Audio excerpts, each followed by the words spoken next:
महाराष्ट्र में 3/4 बहुमत के साथ प्रचंड बहुमत से सत्ता में आए महायुति के आगे विपक्ष पस्त नजर आ रहा है। कांग्रेस कमजोर है तो शिवसेना और एनसीपी दो धड़ों में बटी हुई है। एनसीपी का एक गुट पवार यानी कि सत्ता के साथ है तो दूसरा शरद पवार के संग। राष्ट्रवादी कांग्रेस पार्टी का मंगलवार यानी कि आज स्थापना दिवस है, जहां पुणे में दोनों धड़ अलग अलग कार्यक्रम में शक्ति प्रदर्शन कर रहे हैं। लेकिन सबसे ज्यादा कयास इस बात के लगाए जा रहे हैं कि क्या पार्टी में ढीली होती पकड़ के बीच शरद पवार भतीजे संग सुलह पार्टी के विलय की ओर कदम बढ़ाएंगे। क्या पवार बीजेपी के साथ पावर में आने पर अपनी मुहर लगाएंगे।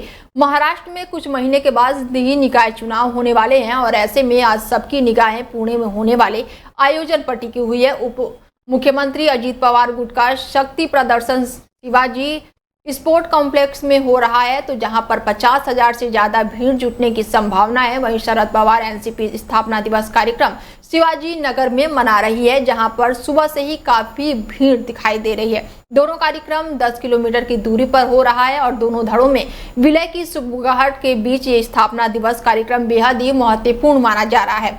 महाराष्ट्र की राजनीति में अभी गजब का संयोग है, जहां जब दो पार्टियां सत्ता के साथ विपक्ष में हो तो एनसीपी का एक गुट तो सत्ता में है तो दूसरा विपक्ष में है। शिवसेना का भी यही हाल है। बीजेपी खुद अपने बलबूते बहुमत के पास है, लेकिन वो शिवसेना शिंदे और एनसीपी के अजित पवार गुट के साथ सरकार चला रही है।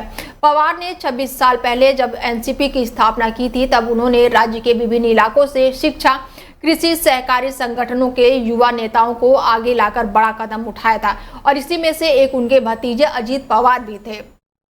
अजित पवार ने अपने रणनीतिक कौशल और संगठन को जोड़ने की क्षमता में सबको प्रभावित किया और आज बाजी पलट चुकी है। भतीजे ने चाचा शरद पवार को चित करके एनसीपी की कमान संभाल ली है। सत्ता में होने के साथ ही संगठन के बड़े नेताओं को भी अपनी ओर खींच रहे हैं।